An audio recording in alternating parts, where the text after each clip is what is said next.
Hello dear students, let's discuss the second part of the chapter The Rat Trap. I am here with the text of the rat trap.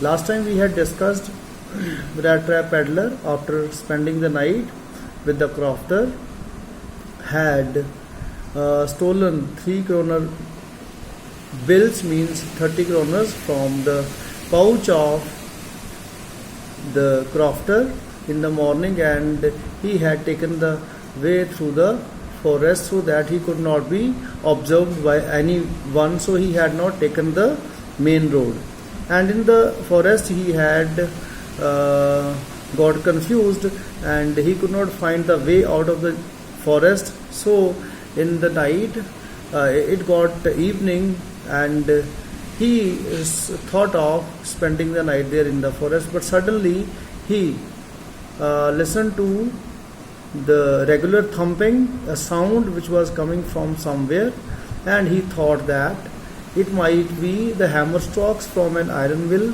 means there might be some people nearby. So what happened then next? He started moving towards the direction of the sound. Now where was the sound coming from has been given here. Let's start. The Ramjo Iron Works. Ramjo Iron Works is the name of the iron mill which are now closed down. That mill has now been closed down, and were not so long ago a large plant with smelter, rolling mill and forge.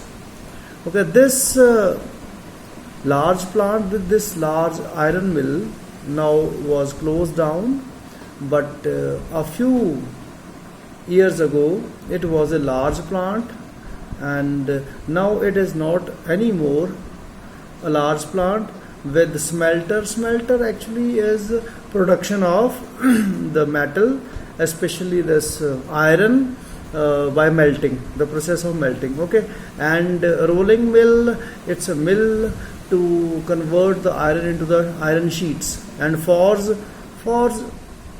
is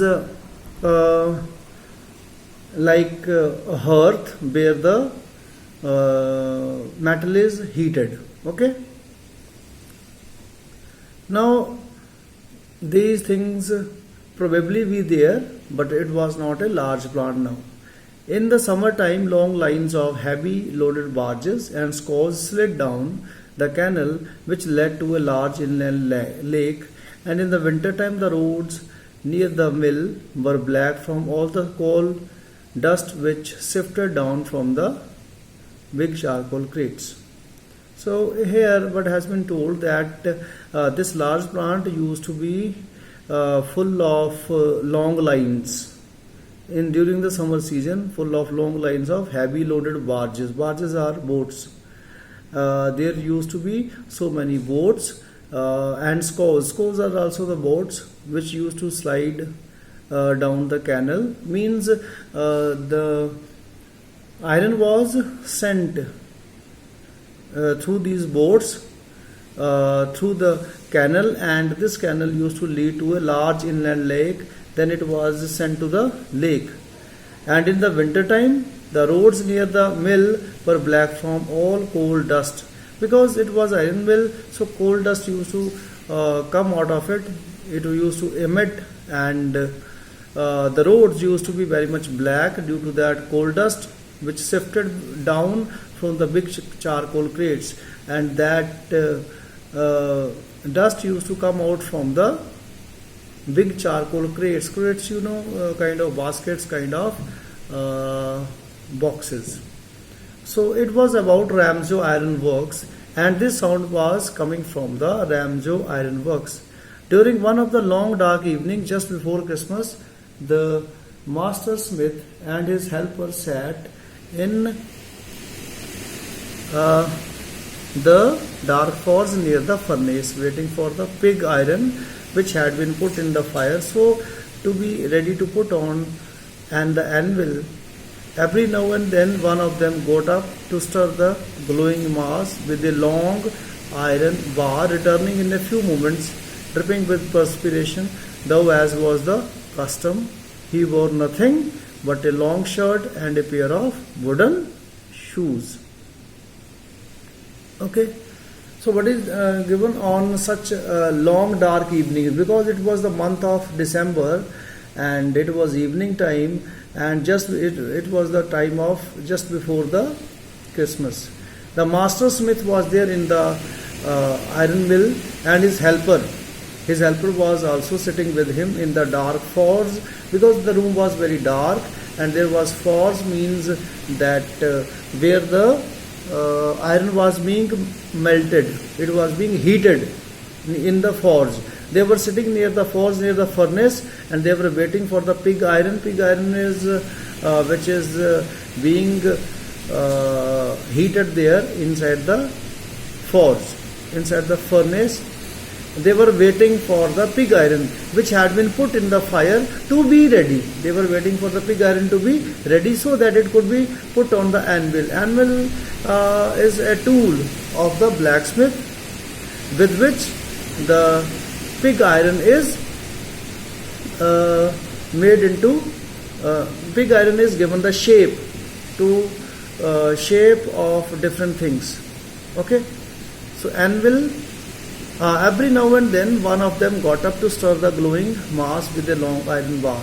Every now and then means both helper and the main blacksmith, they were getting up and they were going inside the forge, inside the furnace to stir, means to move the glowing mass with the long iron bar, returning in a few moments, and then they were getting back from the furnace, and when they were coming out of the furnace they were all dripping with perspiration, means they were full of sweat, because there was so much heat inside where the iron was being heated, and returning in a few moments dripping with perspiration. Thou, as was the custom, he wore nothing but a long shirt and a pair of wooden shoes. Whosoever was going inside to stir the glowing mass means glowing pig iron, whosoever was going inside was coming out with perspiration, and he or she, both of them, they were wearing a long shirt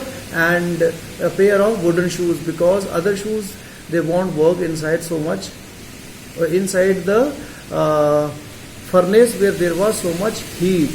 Okay, so that is why they were wearing wooden shoes. Now all the time there were many sounds to be heard in the forge. All the time there were sounds and sounds, and the big bellows groaned and the burning coal cracked.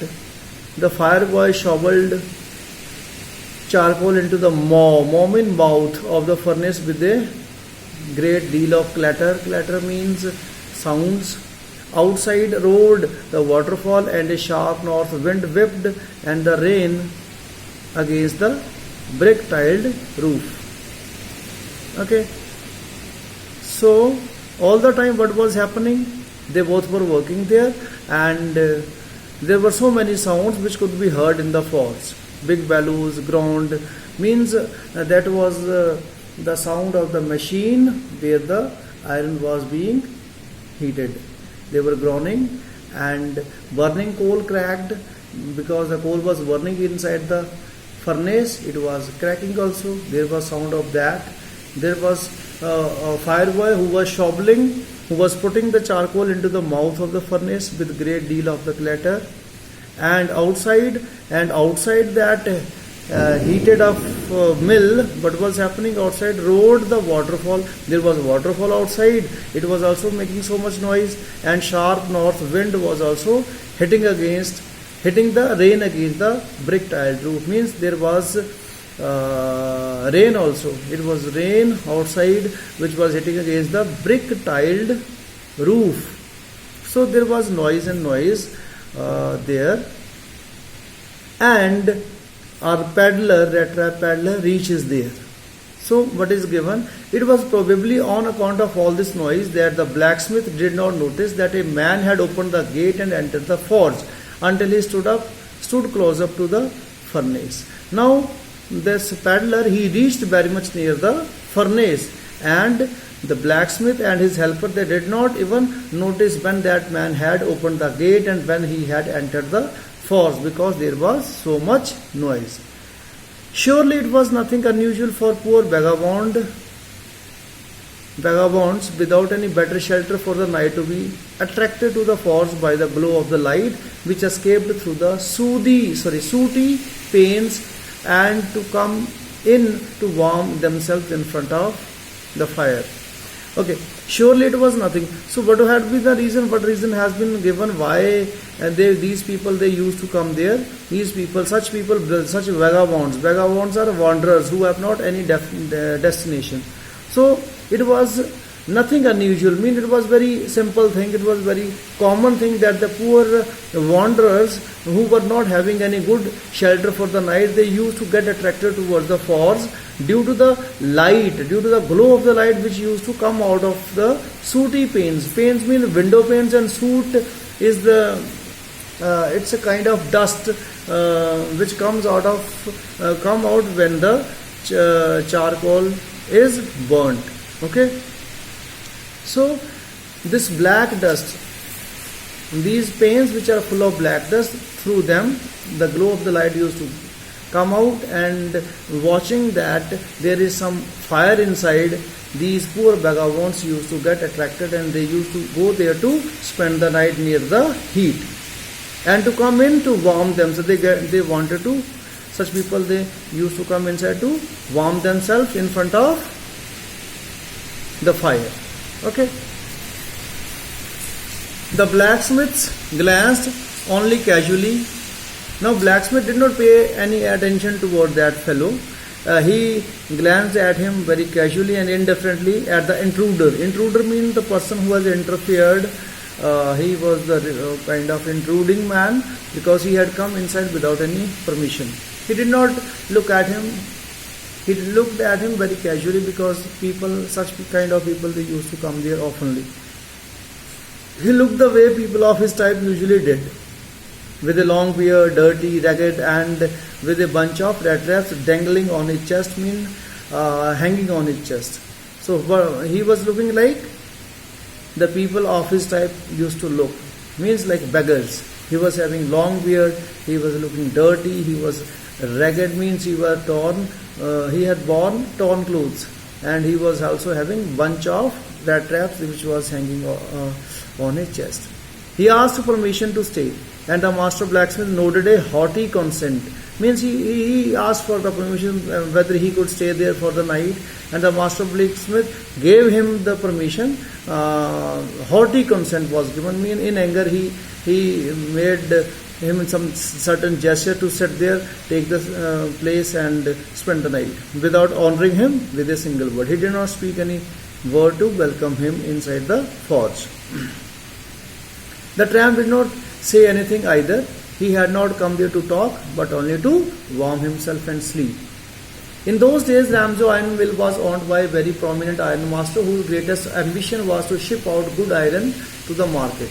So these days, Ramjo Iron Mill was still working, and it was being owned by a very famous iron master, and his aim was to send very good iron to the market. So he watched both night and day to see that the work was done as well as possible. So he used to visit that place to observe whether the work is being done properly or not. And at this very moment he came into the forge on one of his nightly rounds of inspection. When peddler had taken the place inside the forge, then suddenly that's owner of the mill, he also came there on his one of his nightly rounds of inspection. He had come there. Naturally, the first thing he saw was the tall ragamuffin who had eased his way so close to the furnace that steam rose from his wet rags. The ironmaster did not follow the example of the blacksmith, who had hardly deigned to look at the stranger. He walked close up to him, looked him over very carefully, then tore off his slouch hat to get a better view of his face. So naturally, when he entered the forge, the very first thing he saw, it was that tall ragamuffin. Ragamuffin is a person like beggar who has worn the rags, means torn clothes. He saw him. he saw that honor saw only that fellow who was looking like a beggar, who had eased his way, who had easily made his way so close to the furnace that the steam was coming out of his wet clothes. Steam was coming out of his wet clothes, and the ironmaster did not do the same thing as was done by the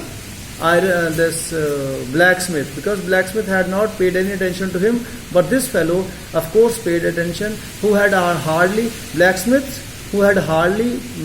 deigned to look at the stranger, who had not cared about looking at the stranger, but he walked close up to him, looked him over very carefully. The owner looked at that fellow very carefully, and then he removed his slouch hat. Slouch hat is a kind of hat which hides the eyes and the forehead under it. Okay, so he removed that slouch hat to get the better view of his face. And when he saw him, he recognized him. He said, means honor recognized him. He said, "But of course, it is you, Nils Olaf." He said, "How do you look? How you do look?" He recognized him as the Nils Olaf, Captain Nils Olaf. And he says, "Hey, Nils Olaf, what has happened to you? You are looking very poor. What happened?" The man with the rat traps had never before seen the ironmaster Ramju and did not even know what his name was. Now that man, that rat trapper peddler, did not know the owner of the mill, because he had never seen him. Okay, and he also didn't know his name and did not even know what his name was. But it occurred to him that if the fine gentleman thought he was an old acquaintance, he might perhaps throw him a couple of kroner. Therefore, he did not want to undeceive him all at once. So, that traveler had immediately understood that he has not properly recognized him, and perhaps he is recognizing him for someone else. So, he thought that because he is thinking that he is an old acquaintance, and if he is thinking so, then probably he may give him something in charity. A couple of kroners may be given to him. Therefore, did not want to undeceive him all at once. Means he did not want to disclose his identity before the owner. "Yes," he answers. Who answers? Peddler. "Yes, God knows things have gone downfall with me." Means my bad time has, my hard time has started. This is my condition. "You should not have resigned from the regiment," said the ironmaster. "That was the mistake. If only I had still been in the service at the time, it never would have happened." So he says that it was your mistake that you resigned the regiment. You should not have resigned the regiment. If I had been in the service right at the moment, then I would never have allowed you to resign. Means he was recognizing as if he was his old friend in some regiments. To go along up to the manor house and to be received by the owner like an old regimental comrade, that however,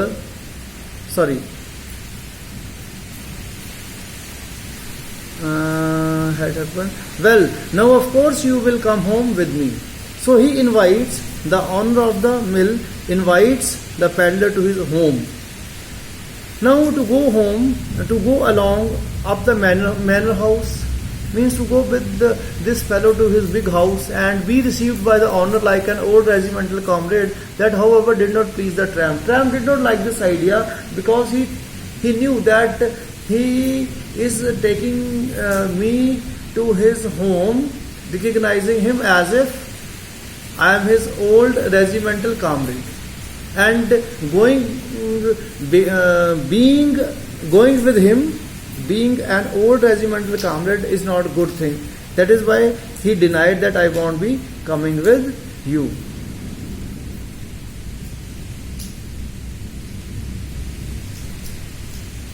"No, I do not think of it," he said.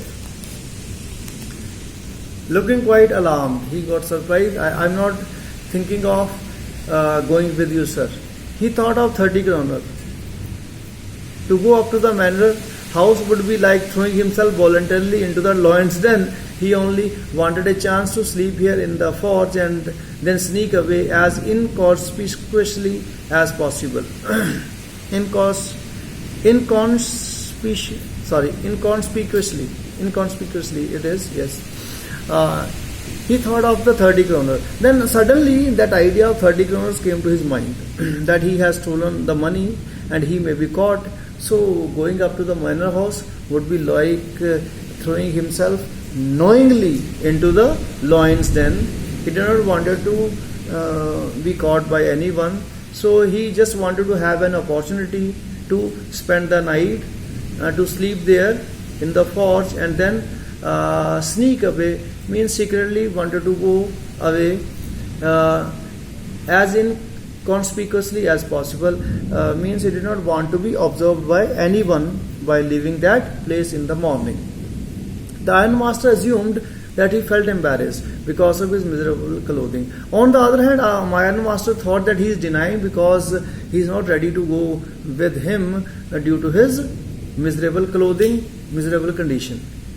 Please don't think that I have such a fine home that you cannot show yourself there, he said. Okay, he says that I am not having that much very good house. If you are thinking so, you may come with me. He said, Elizabeth is dead. As you may already have heard, my boys are abroad. And there is no one at home except my oldest daughter and myself. We are just saying that it was too bad. We didn't have any company for Christmas. Now come along with me and help us make the Christmas food disappear at a little faster. So now the owner told about his family that he says that you may come with me to my home. I am not having that much fine home that you cannot show yourself there. He tells him that his wife Elizabeth is already dead and his boys are already settled in abroad, and there is no one at home except his eldest daughter, and he himself. There are two people in the home, and they are very soon Christmas is coming, and they just finding it very bad that they are not having anybody else with them, and so he invites him to come with him so that they could enjoy Christmas food and Christmas food could disappear a little faster. But the stranger said no.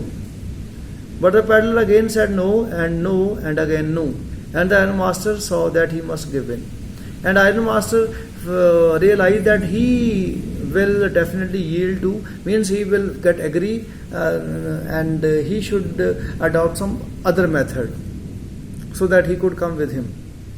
He says, it looks as though Captain Von Stahl preferred to stay with you tonight's sudden storm, he said to the master blacksmith, and turned on his heel. So Sudden Storm, dear students, Sudden Storm is the name of master blacksmith, and another name, earlier it was Niels Olaf, and now it is Captain Von Stahl. He calls him again with this name. He says that it seems as if this fellow prefers to stay with you for the night sudden storm, and he went back to his home. But he laughed to himself as he went away. When he went away, he laughed to himself, and the blacksmith, who knew, understood very well that he had not said his last word. Blacksmith understood why he was laughing. That means he had not concluded his thing, means he had not said his last word. He had something in mind before leaving. Now, dear students, let's see, there are certain questions. What made the peddler think that he had indeed fallen into a rat trap? Yes, when he had stolen those 30 kroner notes, 30 means 10 kroner, 3 10 kroner notes, 10 kroner bills. Then and he took the path toward the forest, and when he was caught into the forest, he could not find way out of the forest. Then only he realized that it is now his turn to be caught into the rat trap, and he was already fallen into that rat trap. Why did the ironmaster speak kindly to the peddler and invite him home? He found himself as his old regimental comrade, old friend. That is why he was very much kind, and he invites him home because he just wanted to have someone to be with them at the occasion of the Christmas. Why did the peddler decline the invitation? The peddler knew that he is not his old friend, and he had also stolen 30 kroners, and if he is caught, then he will be put into the wars. That is why he declined the invitation. Right? Let's move on. It was not more than half an hour before they heard the sound of carriage wheels outside the forge, and a new guest came in. But this time it was not the ironmaster. He said he had sent his daughter, apparently hoping that she would have better powers of persuasion than he himself. So when he went after half an hour, again the carriage reached the forge. Means some other guest had come now, and this time it was not ironmaster, it was his daughter, and he had sent her because he apparently, means clearly, he hoped that she has better powers of persuasions than he himself, means she could easily convince him to go their home. That is why he had sent her. She entered, followed by a valet. Valet means it's a servant. A servant was also with her, carrying on his arm a big fur coat. He had carried a big fur coat. She was not at all pretty, this lady, his daughter. She was not at all pretty, but seemed modest and quite shy. She was very kind of girl. She was very shy also. In the forge, everything was just as it had been earlier in the evening. Everything had been the same. The master blacksmith and his apprentice still sat on their bench. These three people were there, peddler and two blacksmiths, main blacksmith and master blacksmith and his apprentice. They were still sitting on their bench, and iron and charcoal still glowed in the furnace. The stranger had stretched himself out on the floor and lay with a piece of pig iron under his head and his hat pulled down over his eyes. And there on the floor was laying. Who was laying? It was the peddler, and he had taken a piece of pig iron under his head, and he had pulled down over his eyes. What? His hat. He had pulled down his hat over his eyes. As soon as the young girl caught sight of him, as she saw him, she went up and lifted his hat. The man was evidently used to sleeping with one eye open, mean he still was not sleeping. He jumped up abruptly. Suddenly he got up and seemed to be quite frightened. He was very much frightened that how this lady, why this lady has come. She introduces herself to him, saying, "My name is Adela Wilmanson." Said the young girl, "My father came home and said that you wanted to sleep here in the forest tonight, and then I asked permission to come and bring you home to us. I am so sorry, Captain, that you are having such a hard time. I think this is easy for you." She says that my father told that you are staying here, and it is not good for us that one of the known person of my father should spend night here in the mill. So I had taken permission to bring you home. I am sorry, your time is very hard. She looked at him compassionately. Very kindly she looks at him with her heavy eyes, and then she noticed that the man was afraid. She found that he is fearful. Either he has stolen something or else he has escaped from jail. She realized that perhaps he has done something wrong. Maybe he has committed some thievery or he has escaped from jail. She thought and added quickly, "You may be sure, Captain, that you will be allowed to leave us just as freely as you came. Only please stay with us over Christmas Eve." So in this way she invited him to her home, that you will be allowed to leave us as freely as you will go with us. Okay, you will not be bound to stay with us forever, and you have to stay with us only for over the Christmas Eve. She said this in such a friendly manner that the rat trap peddler must have felt confidence in her.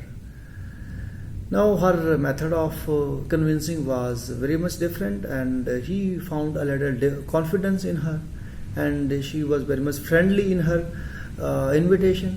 It would never have occurred to me that you would bother me yourself, miss.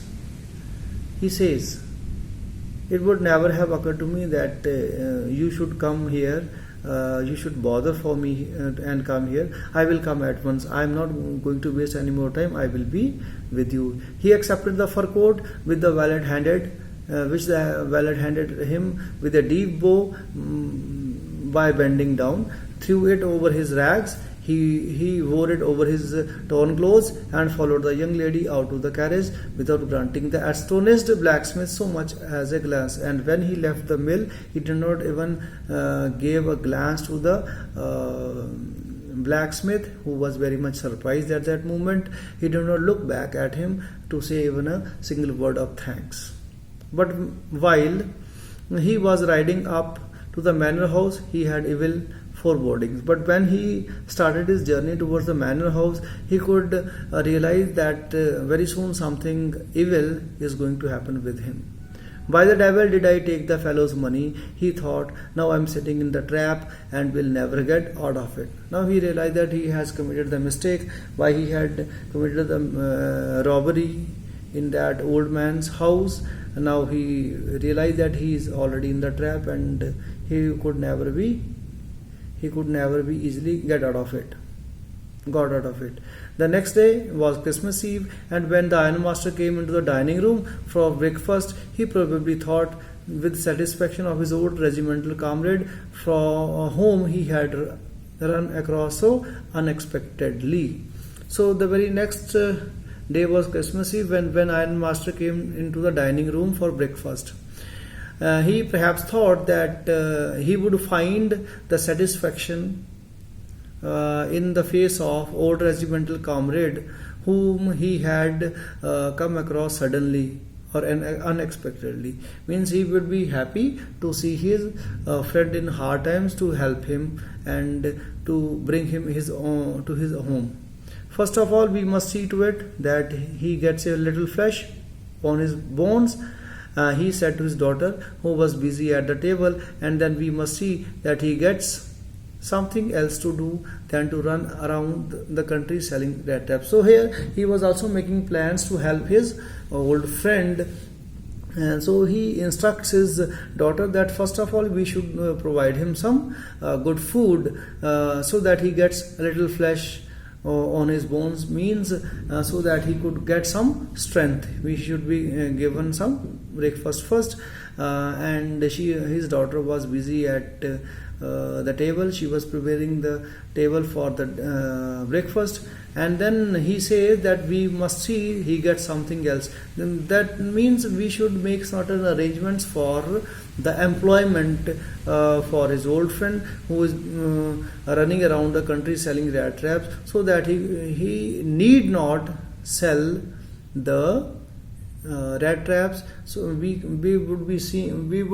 make certain arrangements for his employment. So dear students, till now I would like to stop only here, and we will be finishing this chapter probably in the next part. It's a long chapter. Till then you read the text till here, and you can go through the text of the next pages also, and write the question answers we have discussed in these pages. And as well as if you find any problem, then you may make call to me. Till then, stay safe, stay happy. Thank you very much.